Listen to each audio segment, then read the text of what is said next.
a day in the life of MzOnPoint, and I'm not in Jacksonville, I'm not in Tampa, I'm not even in Atlanta, y'all.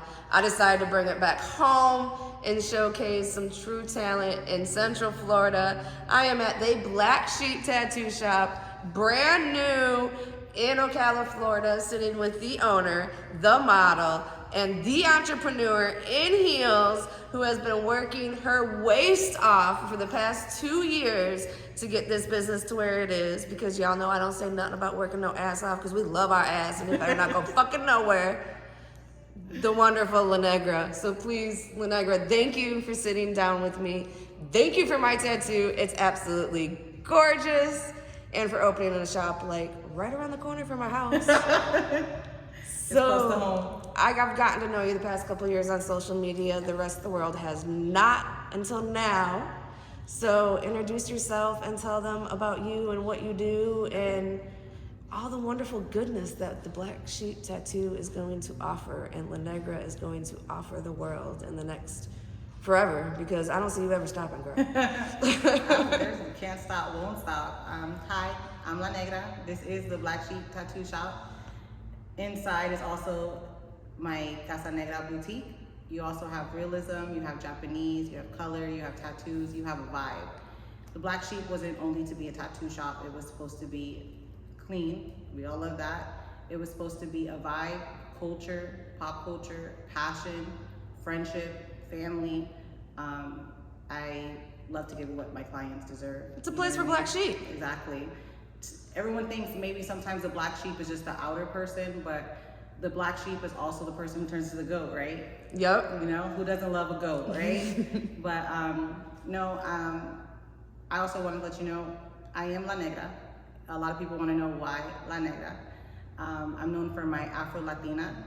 People usually think that I'm either Black or Dominican, but I am 100% Puerto Rican, and I am a dark-skinned woman. When I was a child, I got made fun of a lot for my not so typical Puerto Rican straight hair, curly hair, easy hair, as you can see. Also known for my skin color. I'm also kind of one of the darkest people in my family. So everyone just assumed that I was just not Puerto Rican enough.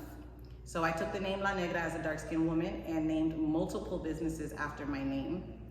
And who can shit on me now? Because you're taking ownership in all of it and then some. All Negra. And that's what we're here to talk about, is nothing but Negra and how amazingly talented she is in everything that she has done in the past. Well, I want to say the past 2 years, but I know you've been going a lot longer than that with like everything. Right.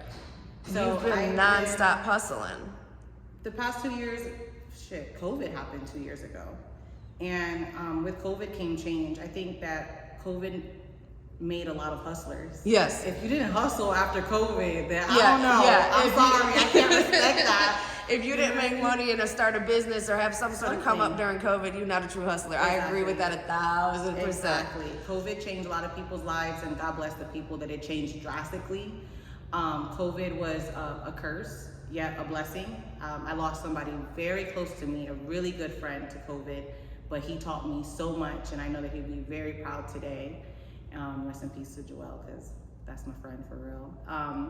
But yeah, COVID just, it got so intense, so hard, work-wise, family-wise. We were stuck in the house. Yeah, we had no choice but to find a new creative outlet and a way to explore a passion that was safe. Exactly. Because like you said, it's already taken loved ones from a lot of us, and myself included. And yeah, that's part of why it was so imperative to not stop when everybody else stopped and sat their ass at home. Yes. It was imperative that we build and be stronger and greater. And shit, it's not even 2 years after COVID and you have this amazing location already decked out. Business is already starting to grow and boom. Yeah.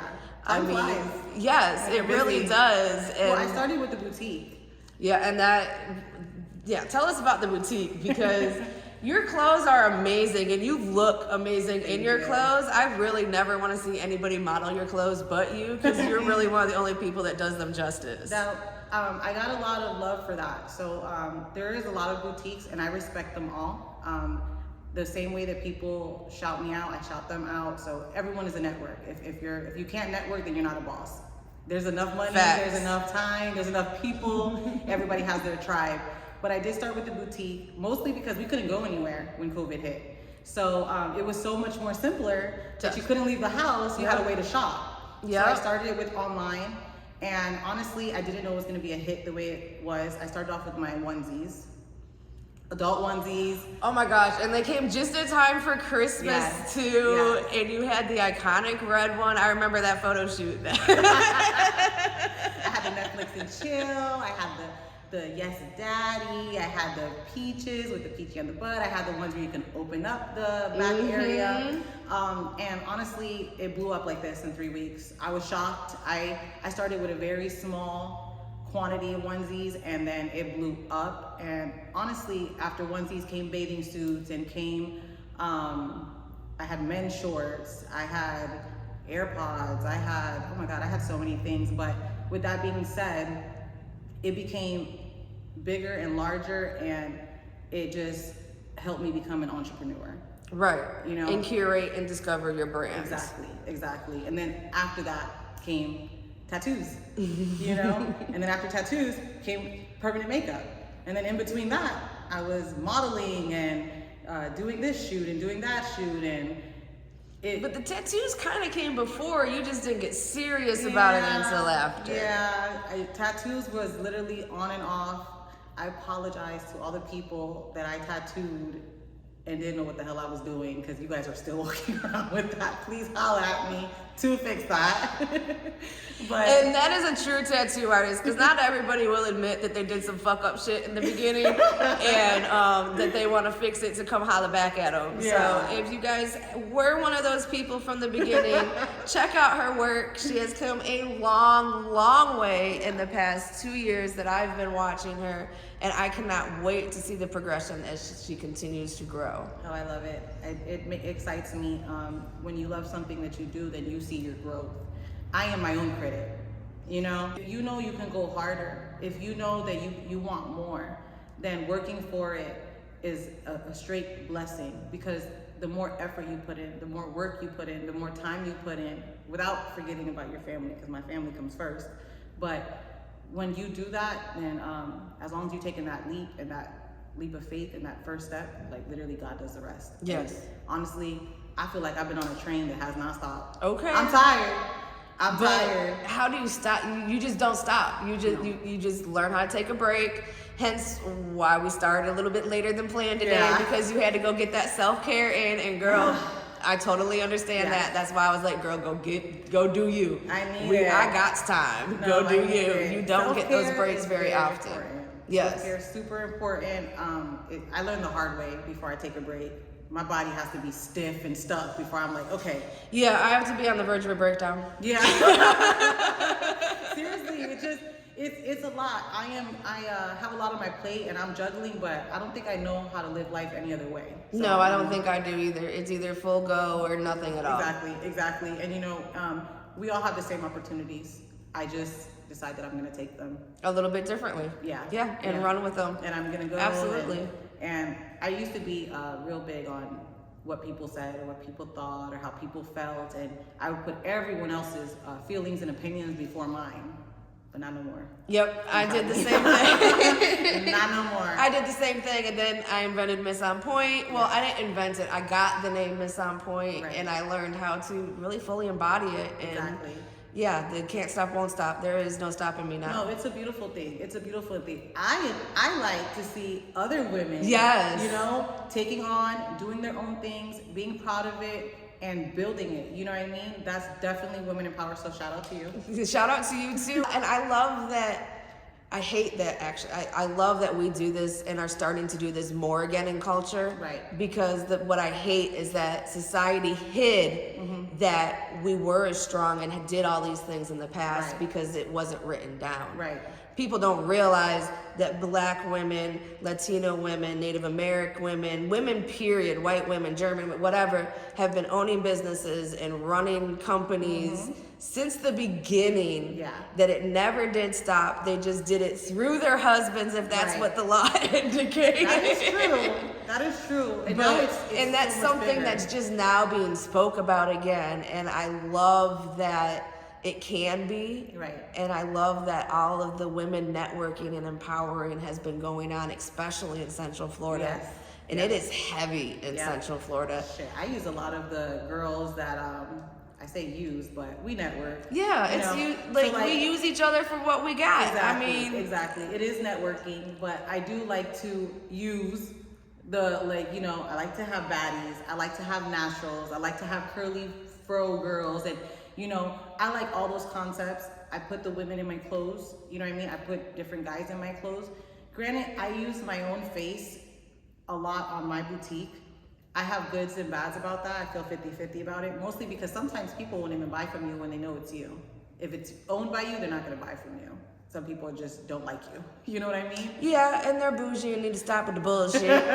But then you have people that accept it, that love it, and they're like, hey, Negra, you're the only person I know that puts their own clothes on. Right. You know, that you model and your own curates clothes. your boutique around around your likes and what you're going to wear, because that's what you do. You wear your clothes everywhere. Exactly. So if you don't feel comfortable wearing it and don't enjoy wearing it, you don't offer then it. who else gonna wear it? Right. Exactly. So, and that's part of why I love your clothes so much. Yeah. And I'm so excited that I'm I finally have so skinny much enough that I'm more going to be able to coming. start fitting in them. Oh, girl, listen, I love the thickums too. We gonna get it all right. Man, some of them swimsuits though be so skimpy. You gotta be skinny for them bitches. I'm gonna fix that. I'm gonna fix that this summer. I actually have so much more coming now that I have the space and the time, because it might not seem like I have the time because I'm tattooing all the time, but I it's make your the time. That part. Exactly. I was about to say it's your time. You're not working for somebody else or Right. in somebody else's shop. It's all your time curated around Exactly. you. And I mean, just like now, you can shut down shop and say, Yeah. kids, come on and Yeah. bring the Wi-Fi and let them Exactly. post up and get Exactly. your work done. I totally understand it. I'm a single parent who does that. So, Exactly. and you're fortunate. Speaking of your family, that seems to be who you're really motivated to grind and become My the family's entrepreneurial self too, to build that legacy for. Yeah, no, my family is everything. I die without my kids. My kids, they spoil, but hardworking as well. Mine too. My son is 10, and he started his own keychain business. Yeah, he That's builds fantastic. everything. There's nothing that you want around because he's gonna pull it apart and then pull it back together and then drive you crazy. My cousin was like that. Yeah, but the kids, But he was one of the first ones building computers back when you learned how to build computers. Really? Yeah. You see? Because he used to tear apart the Walkmans and the You see? stereos. And you know what? The curiosity is the amazing part. I hope that I'm raising an engineer. Yeah. Because listen, then I won't have to work. My daughter already says she wants to be an author and is already going way down that role play creative path and educating herself in the subjects that she wants to be able to write her books or role play her roles or whatever. So. Yeah, our kids, they're watching us, whether we think so or not, whether you're taking the time out for them during the day or anything, they watch. They know everything I do. Modeling in my lingerie, mama showing her ass, they know everything. But the one thing for sure, they know that at the end of the day, if I close that door at 6 o'clock, it's because I want to be at home to make sure that I'm reading a book or I'm watching a movie or I'm playing Uno, because we play Uno, I am such a mom first, and I spent many, many years fighting and crying building to and this suffering. point. Well, mostly because when you work for someone else, most of the time they're making you choose between your career and your family. They're thinking, oh, I don't care if you have to be home. I don't care if your kid is sick. Do you need a job? Do you need a job to support them? And you always just have to choose between one or the other. And that was my just biggest thing. I just hated it. And now I don't have to do that anymore. That part. You elevated way past that and you make the rules and family first always. And this business is going to stand here forever and be able to support said family and then some.